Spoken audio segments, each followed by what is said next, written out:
The next thing you need to talk about are the romantic elements within this poem. So what are the romantic elements? Now remember, you need to find 3 of those and discuss them and explain them. So we'll just start with finding them. We look at mysterious places or exotic locations. This is definitely one of the big items that you find here that is a romantic element. This asks to underline. You could underline so much of this, like the stately pleasure dome or the sacred river, not just a river, it's a sacred river. Down to the sunless sea. Walls and towers give the impression of a fairy castle. Incense-bearing trees and forests ancient as the hills. So lots of things there that lead to the idea of either a mysterious place or an exotic locale.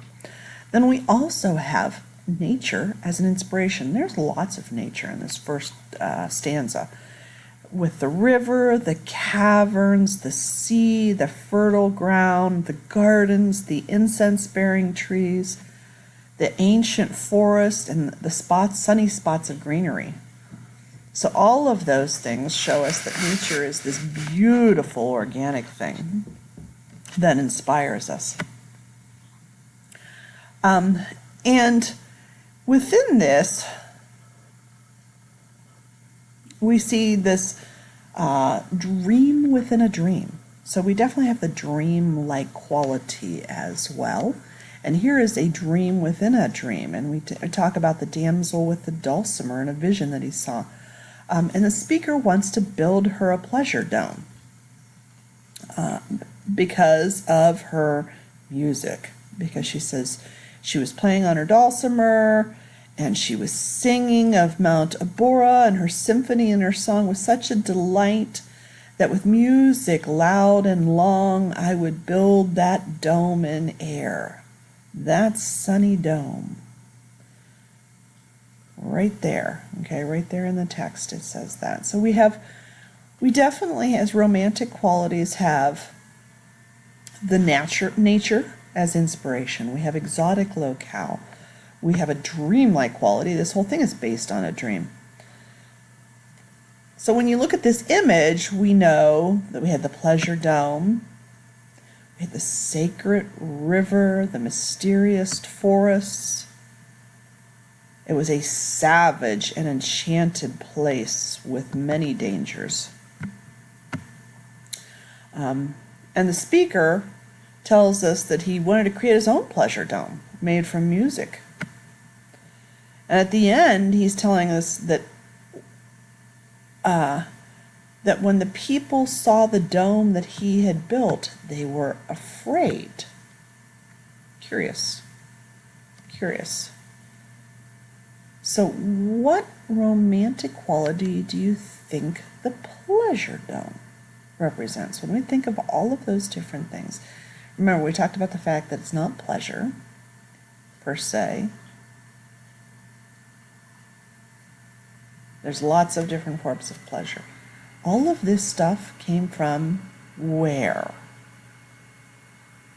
The speaker's imagination, right? So this is the power of the imagination. So another romantic quality that you can find, of course, is the power of the power of the imagination.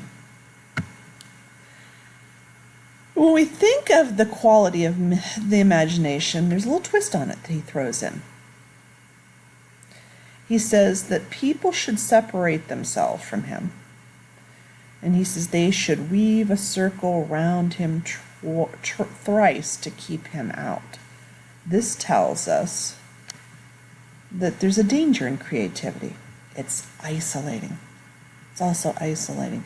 But that isolation is what helps inspire the creativity as well. So he says, close your eyes with holy dread, for he on honey dew hath fed, and drunk the milk of paradise. Okay, so from these lines and the talk about the creative process, we can infer sorry about that, that the poet and the creative process are something to be feared a bit, maybe. Okay, because they're so special, so inspirational, we can't get past that. And then he ends with this godlike image. Very scary, right? So one last thing to think about, the pleasure dome. It's not about love. Pleasure dome doesn't only refer to love. So the question I ask you is, shutting yourself off from the rest of the world the only way you can be creative? What do you think? Why or why not? For homework,